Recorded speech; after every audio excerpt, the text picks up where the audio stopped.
Tere päevast, kallid kaasteelised. Siis täna ma räägin mis asi on maksudega asjade äravõtmine.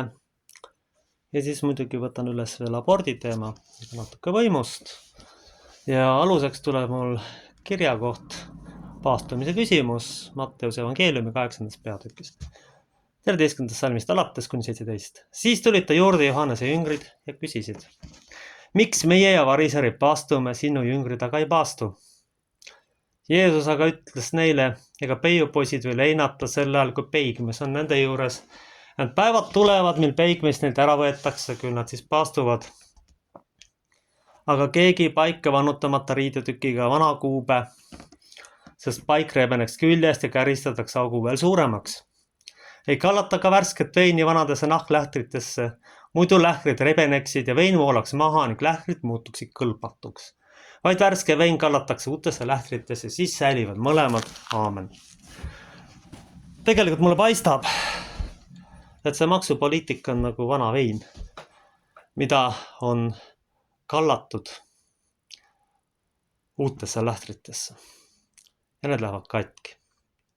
See maksupoliitika on tegelikult pärit kollektiviseerimise perioodist 40-ndatest, kus siis maksudega tegelikult inimestelt varandus ära korjati. Praegu käib sama taktika. Tõstame makse, inimestel läheb elu järjest vaikselt raskemaks. Me ei tee seda kiiresti, ka siis võeti selleks aega. Nüüd siis jõuti lõpuks selleni, et kohalikud firmad ei tohi panna silte välja, kui ilma vallavalitsuse loota. Selline korraldus tuli arvatavasti Toompealt globalistidele kasulike idiootide juurest. Ja sellega saab siis jälle makse korjata ja morjendada ettevõtlust. Mõtlesin läbi, lugesin see Mastraadi raamatut, et kuidas siis hävitati eestlase ettevõtlikkus. Hävitatigi vaikse kägistamise ja maksude tõstmisega, sõja, hirmutamise, manipulatsiooni, varanduste äravõtmisega. Nüüd on ainult erinevus lihtsalt selles, et seda tehakse seaduslikult, justkui seaduslikult. Mõte on sama: harjutada inimesti kuulekateks ja hirmutada, et nad ei tekiks oma algatust. Teine punkt, mille ma veel kord ülesse võtaks, on pika tunni tema. See on puhas genotsiid. Niikuinii teatakse ju, et lastel ei ole tähelepanu 80 minutit. See on puhas psühhoterror selleks, et toota psühhiaatri haiglatele patsiente. Ja sellega siis viia need lapsed sotsabi peale ja välja lülitada ja peale seda võõrad lihtsalt julmalt sisse tassida. Et siis lõpuks nendega täpselt sama teha. Milline tulemus on siis sellise poliitika tulemus? Siin ühe härrasmehe käest kuulsin. Siin istusime tuttavate inimestega. Et üks suur 2 meetri mees hakkas kartma väikest kompleksides meest, kes on juhtumisi juhtfiguur. Tolle väikese kompleksides mehele jaoks on juhtimine mask oma traumade, saamatuse ja psühhiaatriliste haiguste jaoks. Kui see talt maha võtta, siis ei sea mitte midagi järgi. Tegelikult, kui me vaatame võimul olijad, me peaksime vaatama, milliste inimestega on tegemist. Kui me võtame võimu maha, kui tal enam seda ei ole, mis ta siis järgi jääb? Ja kui midagi järgi jää, siis ta järelikult ei ole üldse õige koha peal. Muidugi jätkuvalt toimub ka sõjaga hirmutamine, jätkuvalt toimuvad manipulatsioonid, mille tulemusena siis rahvar loomulikult langeb, on mõned troonid langemas, ilmselt saab ka Venemaal ühel hetkel kannatus otsa ja ka siin hakkabki sõda. Ühel või teisel viisil see juba toimub oma rahvastu, aga see kindlasti hakkab. Selles me üldse ei kahtle enam. Põhiline teema on siis maksudega äravõtmine, pikkamööda ära korjamine. Tegelikult on veel üks asi, mida ma olen märganud. Tartu Ülikool on muudetud suurem jagu juba kommunistlik, sotsialistliku agenda esindavaks. Sellepärast, et sealt me ei saa enam sellist haridust, me peame sellele meelsusele vastama. Ja kui me seda ei tee, meil ei tule normaalset sissetulekut ja meie raha tuleb just niimoodi, kui me lööme global agendale kulpi lihtsamalt teed pidi. Muidu me peame kuskil rügama mitme koha peal, muidu me peame tegema jumal teab mida. Ühesõnaga 2 asja, millega siis saadaks inimesed kätte, me tõstame makse ja haridus. Haridus on ideoloogiliselt kallutatud enamasti. Muidugi saab ka seal mängida asju teha, et ei oleks ideoloogiliselt kallutatud, aga enamasti on see ideoloogiliselt kallutatud, see ei ole haridusena. See on lihtsalt globalistidele kasulike idiootide tootmine. Kõige üllatavam ja šokeerivam viimase uudistest oli see, et seltsimehed otsustasid, et Peterburgi tuleb pommid panna. Nüüd on ainult aja küsimus, millal nendel seal ida pool mõõt täis saab. See on aja küsimus ainult. Kas te inimesed ka mida te mõtlete, mida te räägite? Mida te teete? Maksud, sõda ja ideoloogiline kollaps ja majandus ära kägistamine pluss pikad tunnid.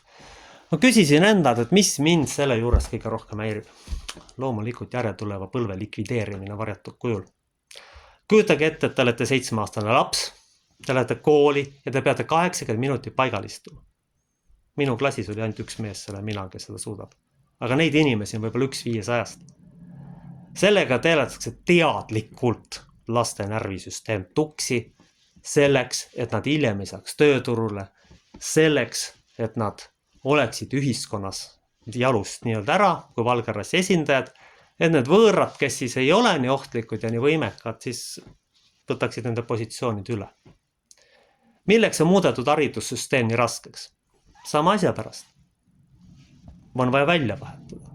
Ja need, kes sellest läbi tulevad, on lõpuks psüühiliselt nii kurnatud nii või teisiti ja traumasid täis, et sealt nagu normaalset inimest on juba raske kasvatada. Lisaks muidugi, mida ma veel märkasin, küsisin ka enda käest, et millest tuleb siis rollinihe. See Magistraadi raamat kirjeldab sõjaeelset perioodi, enamik mehi on läinud, naine peab võtma mehe rolli, ta on sunnitud olukorras. Nüüd tekib situatsioon, kus ta jääbki sellesse rolli, kus ta ei tule välja, ta pärandab selle edasi oma lastega. Ahelreaktsiooni tulemusena enam normaalset meest ei leita, sest ega ükski normaalne mees ei taha teise mehe juurde, kes on juhtumisi naise kehas tulla. Ja selle tõttu tulevad geneetiliselt nõrgemad järglased, ühel hetkel liin lõigatakse lihtsalt ära. Ja tegelikult kaudselt sõjaga toodetakse teadlikult rollinihet. Isegi kui inimesel ei ole seda geneetilist eeldust, siis istutatakse sisse, siis ta hakkab tõmbama neid inimesi ligi. Lihtsalt, kes on rollinihkega. Ja lõpuks on suguvõsa kadunud. Need mõtted tekkisid, kui ma lugesin Magistraadi raamatut, nad elasid oma saatust. Ja pühakirjas on ka ju näha, et ikkagi kui asjad tagurpidi keerata, aga hakata jumala tahte vastu tegema, siis lõpuks need tagajärjed ei lase kaua oodata. Me ühel hetkel vaatame, et praegu mingis mõttes ikkagi õnnistuse aeg, sellepärast, et pommid veel ei lange. Ma loodan, et väga seda mitte kunagi ei juhtu, aga nagu see kirjakoht tegelikult ütles, et praegu tuleb olla rõõmus ja proovid anda parim. Kallid lapsevanemad, teil seisab sügis ees väga raske aeg. Paratamatult globalistidele kasulikud idioodid suruvad pika tunni teooria läbi. Paratamatult nad tõstavad makse, sest ma ei näe eestlastest, et keegi läheks sinna Toompeale. Lõpuks peavad vanainimesed sinna ronima või mingid keskealised härrasmehed, kellel niikuinii enam väga midagi kaotada ei ole, ütleme ausalt välja. Kellel on ainult sellest võita, sellepärast, et kui praegu me laste eest seisma ei hakka, siis meie rahval lihtsalt tulevikku ei ole. Isegi inimesi on siia raske jääda, rollis nad kindlasti ei ole enam lõpuks. Rollis nad ei ole. Nad on mingid muud asjad, nad ei ole inimesed enam. Me näeme ju, kuidas on enamikul juhtudel, kui ka aju kõrgharidust välja ei võta, siis sinna seda peale sundida on ohtlik ja fataalne selle sama isiku tervisele. Ja tegelikult, kui nüüd päris ausalt öelda, kõige tähtsam probleem on minu jaoks laste probleem. Esiteks on veel üks asi, millest te räägite. Te kujutate ette, et Eestis on tehtud 80 aastat 1,4 kuni 1,5 miljonit aborti. Kui me liidame nüüd selle rahvaarvu juurde. Aga see annab ju jumalale selge sõnum, et ei taha lapsi. Enamasti need mugavusmõrvad, muidugi on ka sundolukord, aga enamasti on tegemist mugavusmõrvade. Ja sellistest perekonnamudelitest on tulnud ju poliitikud. Me ei saagi neist midagi väga rohkem tahta ausalt öelda.